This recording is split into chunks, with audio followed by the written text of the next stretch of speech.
മറ്റേത് ബിസിനസ്സുമായിട്ട് കമ്പയർ ചെയ്യുമ്പോൾ ട്രേഡിങ്ങിൽ വളരെ ഹയർ ഇൻകം ഉണ്ട്, സംശയമില്ല. പക്ഷേ ട്രേഡിങ്ങുമായിട്ട് ബന്ധപ്പെട്ട് നമുക്ക് ട്രേഡിങ്ങിൽ വരുന്ന ലോസ് നമുക്ക് മനസ്സിലാക്കാൻ പറ്റും, ഇവിടെ സ്ക്രീനിനകത്ത് കാണാൻ പറ്റും.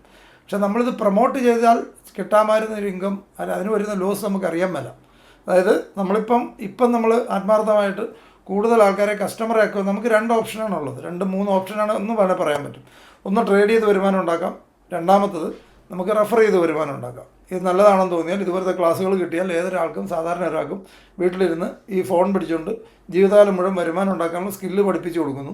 അത് നല്ലതാണ്, ഇത് സമൂഹത്തിന് ഗുണകരമാണെന്ന് നമുക്ക് ബോധ്യമുണ്ടെങ്കിൽ നമുക്കിത് ആൾക്കാർക്ക് റെഫർ ചെയ്ത് കൊടുക്കാം. അത് നമ്മൾ പ്രോഫിറ്റ് ഉണ്ടാക്കിയിട്ട് കാണിച്ചു കൊടുക്കാനൊക്കെ ഒത്തിരി ആൾക്കാർ ഇരിപ്പുണ്ട്.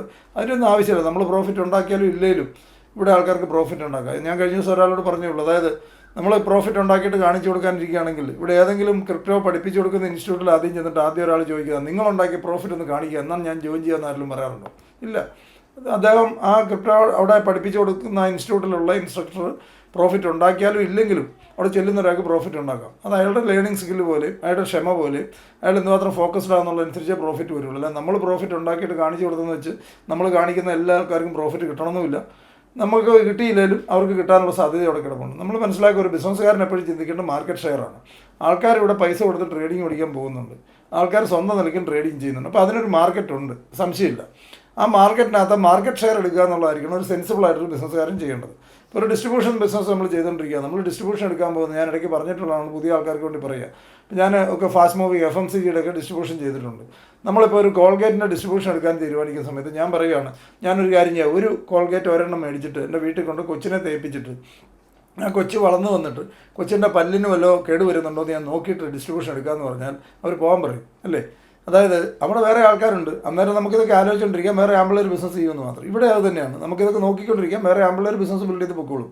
അപ്പോൾ നമുക്ക് ആവശ്യമുണ്ടെന്നുണ്ടെങ്കിൽ കൂടുതൽ പബ്ലിക്കിനെ ഇത് അറിയിക്കുക, ഇങ്ങനൊരു സംഭവം നടക്കുന്നുണ്ട്, ഒരാൾ പോലും പൈസ ഈ കഴിഞ്ഞ് നമുക്കുള്ള കോൺഫിഡൻസ് എന്താണെന്ന് വെച്ചാൽ കഴിഞ്ഞ 6 മാസമായിട്ട് നമ്മൾ റൺ ചെയ്തുകൊണ്ടിരിക്കുന്ന ഒരു നോട്ട് ഈവൻ സിംഗിൾ കേസ് ഒരാൾക്ക് പോലും പൈസ നഷ്ടപ്പെട്ടില്ല. ഇന്ന് നാട്ടിൽ നടന്നുകൊണ്ടിരിക്കുന്ന ഇൻവെസ്റ്റ്മെൻറ്റ് സ്കീമുകളൊക്കെ ആരുടെയും കൈ പൈസ കൊടുത്തിട്ടുണ്ടെങ്കിൽ തിരിച്ചു വരുന്ന കേസ് ഉണ്ടാകാറേ ഇല്ല. നമുക്കെല്ലാവർക്കും അറിയാം. ഇവിടെ വന്നിട്ടുള്ള ഒരാൾക്ക് പോലും പൈസ പോയിട്ടില്ല. അത് തന്നെയാണ് ആദ്യം. കാരണം മുതൽ സേഫ് ആകുക എന്നുള്ളതാണല്ലോ ഫസ്റ്റ് കാര്യം. അത് കഴിഞ്ഞാലേ പ്രോഫിറ്റിനെ കുറിച്ച് ആലോചിക്കാൻ പറ്റുള്ളൂ.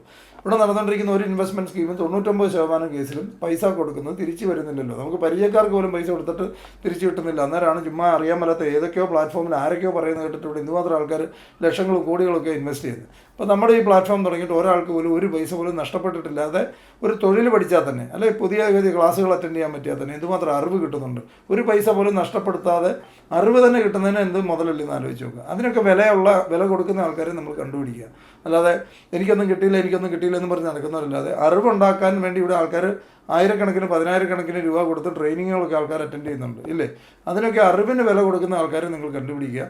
അത് അറിവുണ്ടാക്കി ക്ഷമ വേണം, നിന്ന് കഴിഞ്ഞാൽ ഇതിനകത്ത് ഇഷ്ടംപോലെ പൈസ ഉണ്ടാവും. ട്രേഡിങ് നമ്മൾ പറയുന്ന ഇടത്തെ കൈകൊണ്ട് ട്രേഡിങ് ചെയ്യുക, വലത്തെ കൈകൊണ്ട് ഇത് മാർക്കറ്റ് ചെയ്യുക, കൂടുതൽ ആൾക്കാരിലേക്ക് എത്താൻ ശ്രമിക്കുക. കൂടുതൽ ആൾക്കാർ കസ്റ്റമർ അക്വിസിഷനാണ് ഏതൊരു കമ്പനിയുടെ ഏറ്റവും പ്രധാനപ്പെട്ട കാര്യം. ആ കസ്റ്റമർ അക്വിസിഷന് കമ്പനിയോടൊപ്പം നിന്ന് കൂടുതൽ ആൾക്കാരെ പ്ലാറ്റ്ഫോമിൽ എത്തിക്കാൻ ശ്രമിച്ചാൽ ഒരാളെ നമ്മൾ ഇൻട്രൊഡ്യൂസ് ചെയ്ത് കഴിഞ്ഞാൽ $30 കിട്ടുന്നുണ്ട്. 5 പേര് കഴിഞ്ഞാൽ അത് $40 മാറും. കൂടാതെ ടീം പെർഫോമൻസിൻ്റെ ഇൻകം കിട്ടും. ഒരു ഇതുണ്ടാക്കിയെടുക്കാൻ എപ്പോഴും ഇതിന് സാഹചര്യം കിട്ടിയെന്ന് വരികയില്ല. ഒരു കമ്പനിയുടെ ലോഞ്ച് സമയം ഒരു ഇനീഷ്യൽ സ്റ്റേജിലാണ്. ഈ സമയത്ത് ഉണ്ടാക്കാവുന്ന ഗ്രോത്ത് നമുക്ക് വളർന്നു കഴിയുമ്പോൾ ഉണ്ടാക്കാൻ പറ്റിയെന്ന് വരില്ല.